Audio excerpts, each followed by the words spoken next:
Okay, and we're back. So this is LightWave. This is LightWave 3D 2015.1. I don't have the latest version because I'm tired of getting new versions and having to load in my plugins and all that other stuff and reconfigurations and all that other crap that I had to deal with whenever that upgrades. But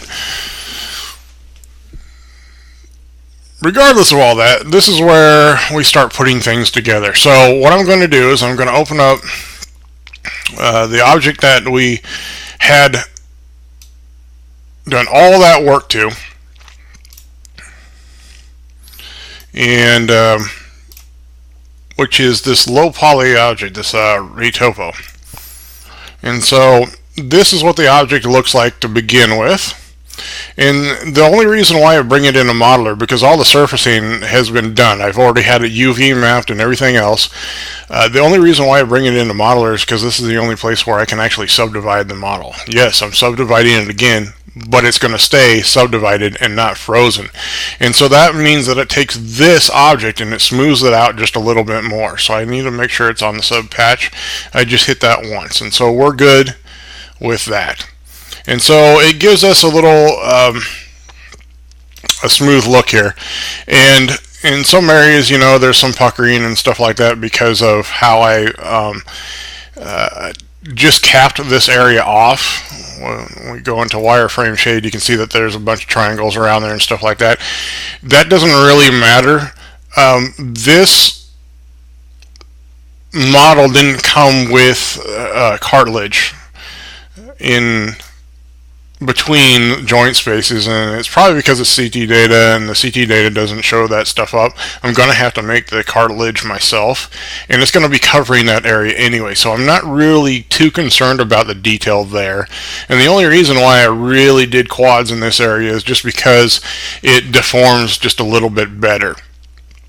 So with that being said, what we do is we start surfacing it, and what I do is I start surfacing it in here, and I'll rename this to like, I'm kind of thinking ahead of how things might work in future versions of LightWave, but I try to keep naming conventions all the way through all this stuff, just because I don't know how things are going to end up in the future.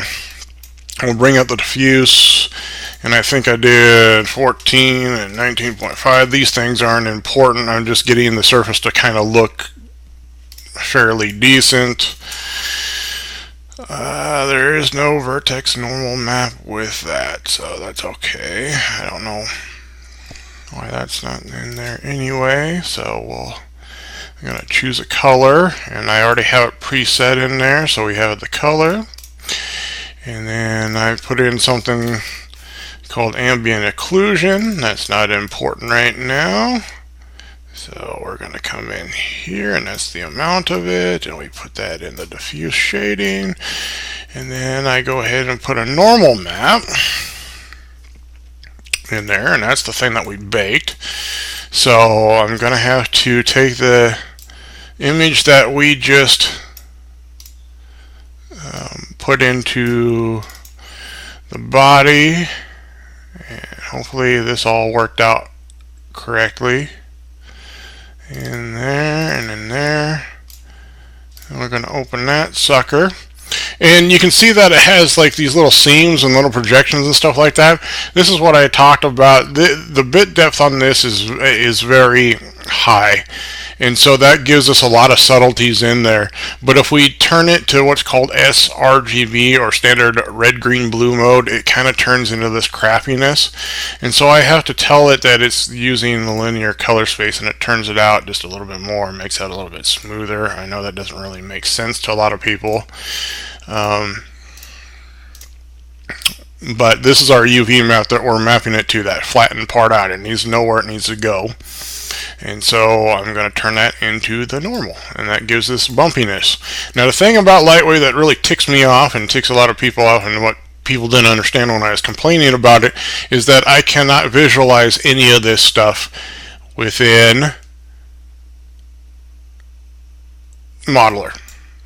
which is this thing that I'm using right now. I can't visualize any of my changes on the surface if it's in these things that are called nodes, those little boxes that I was making changes in and linking with those arrows.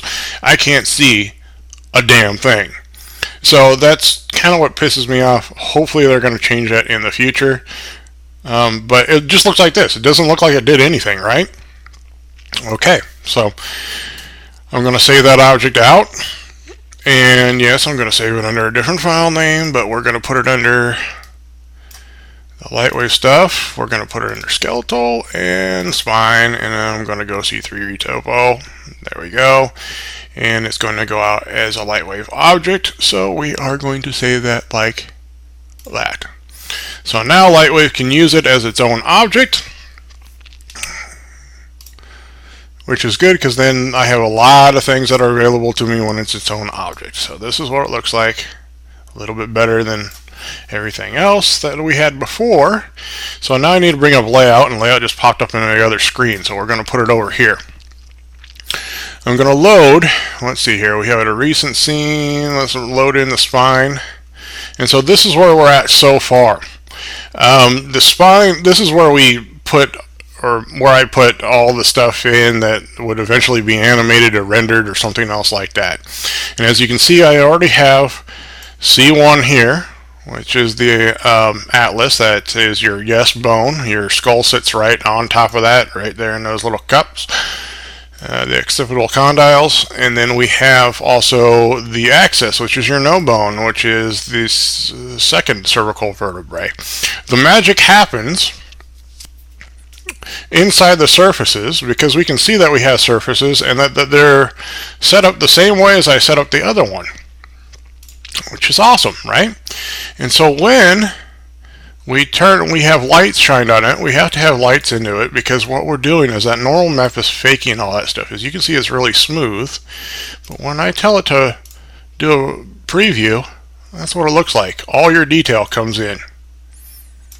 Okay? So I'm just going to add my object in there. And I'm going to load the object, this, and there it is. There's C3, and it's all set up just the way we need it, and it's got the detail that we're looking for.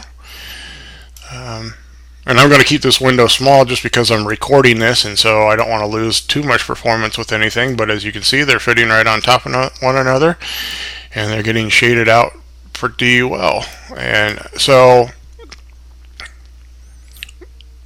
it'll be a continuation of this for the rest of the spine and the rest of the parts. Some of the parts, since I've done it already or have done them before, they'll usually go by pretty quickly on how we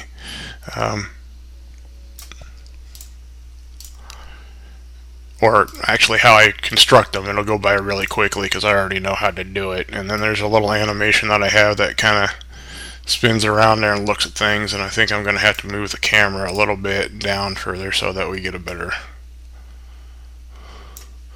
look at it, like that, and how it relates. So that's the process that I go through to create all this stuff. We eventually get into, you know, this rendering out full. This is basically a preview render. And oops, take it out of draft mode, but it's not really any different. How I have it all set up is just really light on the computer. And if we look at the statistics, it's only taking 12.5 megabytes to do, and there aren't that many polygons in there. I mean, there kind of is, but it's only taking 32.2 megabytes to render this stuff.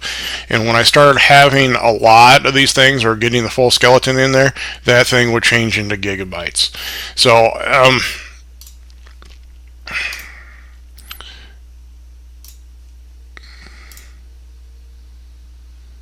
that's just what I wanted to point out. So when I do one of these things, let's just clear the scene, and then I'll load in the next one. recent one, I think the full skeleton. So it's loading in all this stuff, loading in all the textures. I'm going to load an object in there, which is going to be my C3, and this is just a test bed to see how well this is going to handle stuff. And this is already taking only that much, 107 megabytes, so that's not too bad. Most of that stuff is in the images, not so much in the geometry. I also have an animation of this that we go around in, and so when I do the preview render without rendering it out fully, then you can see how things are starting to line up. And so I have one half done. They're all separate objects here, but this I can left one solid object, and so the next side that I do with the ribs, I'm going to try to do them all as one object. But yeah, I mean, it's going to take me a while, but those are all the steps that I go through to create that, to create all these things here. So if you took time to watch all of these, thank you for watching. If you have any questions, just ask.